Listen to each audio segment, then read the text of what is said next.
ಚುನಾವಣೆ ಭಾಗವಹಿಸಿದ್ರಿ ಸರ್? 2010. 2010. ಎಷ್ಟು ಓಟಲ್ಲಿ ಅಂತರ ಇತ್ತು ಸರ್ ನಿಮಗೆ? ನಮಗೆ ಅಂತರ ಅಂದರೆ ಯಾವ ಥರ? ಇಲ್ಲ, ಎಷ್ಟು ಓಟ್ ಇತ್ತು ನಿಮಗೆ? ಎಷ್ಟು ಓಟ್? ನಮ್ಮಲ್ಲಿ 1000 ಓಟು ಇದಾಯಿತು, ಪೋಲಿಂಗ್ ಆಯಿತು. 1000 ಓಟ್ ಇದ್ದಿತ್ತು. ಓಟ್ ಪೋಲಿಂಗ್ ಆಗಿದ್ದು 750. ಅದರಲ್ಲಿ 364.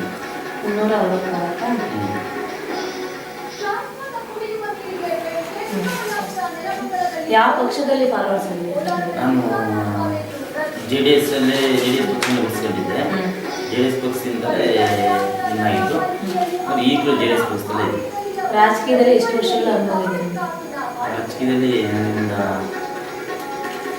15 ವರ್ಷ 16 ವರ್ಷ. ಯಾವ ಕೆಲಸ ಕಾರ್ಯ ಮಾಡಿದ್ರಿ ಸರ್ ನೀವು ಈಗ ರಾಜಕೀಯ ಬಂದಾಗ? ನಾವೀಗ 2 ವರ್ಷ ಆಯ್ತೀಗ. ಒಂದು ಊರು ಮುಂದ್ಗಡೆ ಒಂದು 4 ಲಕ್ಷ ರೂಪಾಯಿದ್ದು ನೀರು ಗಾಲುವೆ ಮಾಡಿಸಿದ್ದೀನಿ. ಮತ್ತು ಒಂದು ರಾಮೇಶ್ವರ ದೇವಸ್ಥಾನದಿಂದ ಒಂದು ಚಾಮುಂಡೇಶ್ವರಿ ದೇವಸ್ಥಾನಕ್ಕೆ ನೀರಿನ ಇದಕ್ಕೆ ದೇವಸ್ಥಾನಕ್ಕೆ ಒಂದು ಪೈಪ್ ಲೈನ್ ಮಾಡಿಸಿದ್ದೀನಿ. ಮತ್ತು ಇನ್ನೂ ತುಂಬ ಕೆಲಸ ಮಾಡೋವಿದ್ದಾವೆ, ಈಗಾಗಲೇ ಮಾಡ್ತಾಯಿದ್ವಿ. ಮತ್ತು ಆಮೇಲೆ ಒಂದು 3-4 ಕೆರೆ ಹೂಳಿಸಿದ್ದೀನಿ. ಏರಿ ಒಂದು ಅಗಲ ಮಾಡಿಸಿದ್ವಿ. ಒಂದು ಜಿಲ್ಲಾ ಪಂಚಾಯತಿ ಒಂದು ಅನುದಾನದಿಂದ ಒಂದು ಅಗಲ ಮಾಡಿಸಿದ್ವಿ. ಮತ್ತು ಊರಿಗಾಗಲೇ ಒಂದು ಹೊಸ ಬೋರ್ ಕೊರೆಸಿ ನೀರಿನ ಸೌಲಭ್ಯ ಇದು ಮಾಡ್ತೀವಿ. ಜಿಲ್ಲಾ ಪಂಚಾಯತಿ ಸ್ಕೀಮಲ್ಲೇ ನಾವೇ ನಿಂತು ಇದು ಮಾಡ್ತೀವಿ. ಯಾವ್ದಾದ್ರು ಸಂಘ ಸಂಸ್ಥೆಗಳಿದೆ? ಅಲ್ಲಿ ಡೈರಿ ಸೊಸೈಟಿ, ಬ್ಯಾಂಕ್ ಈ ಥರದ್ರಲ್ಲಿ ಯಾವುದೇ ಆರೋಗ್ಯ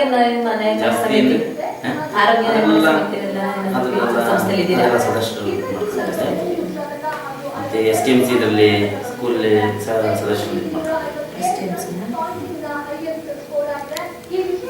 ಸರ್, ನೀವು ರಾಜಕೀಯದ ಬಗ್ಗೆ ತಮ್ಮ ಅಭಿಪ್ರಾಯ ಏನು ಹೇಳ್ತೀರಿ? ರಾಜಕೀಯದ ಬಗ್ಗೆ ಅಭಿಪ್ರಾಯ ಅಂದರೆ ಜನಗಳಿಗೆ ಒಳ್ಳೆ ಕೆಲಸ ಮಾಡಬೇಕು. ನಾವು ಮುಖ್ಯವಾಗಿ ಇಟ್ಕೊಂಡಿರೋದು ಈಗ ಒಂದು 3-4 ಗುರಿ. ಒಂದು ವಿದ್ಯುತ್ ಸಮಸ್ಯೆ ಆಗೋದು, ಬಿಟ್ಟರೆ ಒಂದು ರಸ್ತೆ ಸಮಸ್ಯೆ, ಇದನ್ನೆಲ್ಲ ಜನ ಹೆಚ್ಚಿಗೆ ಮತ್ತು ಚರಂಡಿ ಸಮಸ್ಯೆಗಳು, ನೀವು ರಾಜಕೀಯಕ್ಕೆ ಬಂದ ಉದ್ದೇಶ? ನೀರಿನ ಸಮಸ್ಯೆ.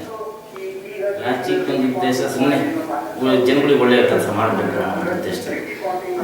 ನೀವು ರಾಜಕೀಯಕ್ಕೆ ಬಂದಾದ ನಂತರ ಊರಿನಲ್ಲಿ ಬದಲಾವಣೆಗಳೇನು ಸರ್? ಬದಲಾವಣೆಗಳು ಹಿಂದೆ ಏನು ಮಾಡಿದ್ರು ಅದಕ್ಕಿಂತ ಒಂದು ರೀತಿ ಅಭಿವೃದ್ಧಿಯಾಗಿ ಕೆಲಸ ಮಾಡಬೇಕು ಸರ್. ನಿಮಗೆ ಈಗ ರಾಜಕೀಯ ಬರೋದಕ್ಕೆ ವಿದ್ಯಾರ್ಹತೆ ಎಷ್ಟು ಮುಖ್ಯ? ಎಷ್ಟಿರಬೇಕು ಇವತ್ತಿನ ಇದರಲ್ಲಿ? ಕನಿಷ್ಠ ಒಂದು SSLC ಮೇಲೆ ಕಟ್ಟಿದ್ರೆ ಮಾತ್ರ ಸ್ವಲ್ಪ ಒಂಚೂರು ಜನರಲ್ ನಾಲೆಡ್ಜ್ ಚೆನ್ನಾಗಿರುತ್ತೆ ಅಂತ ನಾನು.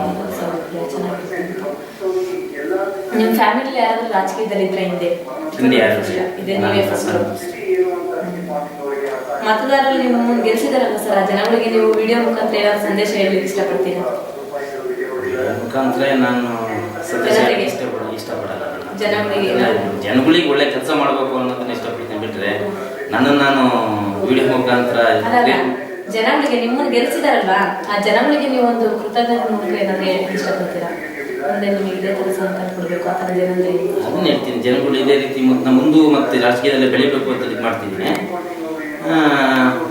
ಜನಗಳು ನಾನೇನು ಜನಗಳಿಗೆ ನನ್ನ ಕೈಲಾದಷ್ಟು ಸಹಾಯ ಮಾಡಿದ್ದೀನಿ, ಅನುಕೂಲನೂ ಮಾಡಿದ್ದೀನಿ.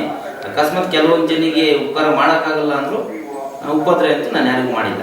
ಆ ರೀತಿ ಒಳ್ಳೆ ಕೆಲಸ ಮಾಡ್ಕೊಟ್ಟಿದ್ದೀನಿ. ಇನ್ನೂ 2 ವರ್ಷ ಅವಧಿ ಇರೋದ್ರಿಂದ ಜನಗಳಿಗೆ ಒಳ್ಳೆ ಕೆಲಸ ಮಾಡಬೇಕು ಅಂತ ಅನ್ಕೊಂಡಿದ್ದೀನಿ. ಎಲ್ಲರಿಗೂ ಮಾಡಿರೋಕ್ಕಾಗಿರಲ್ಲ, ಇನ್ನೂ ಕೆಲವರು ಇದ್ದಾರೆ.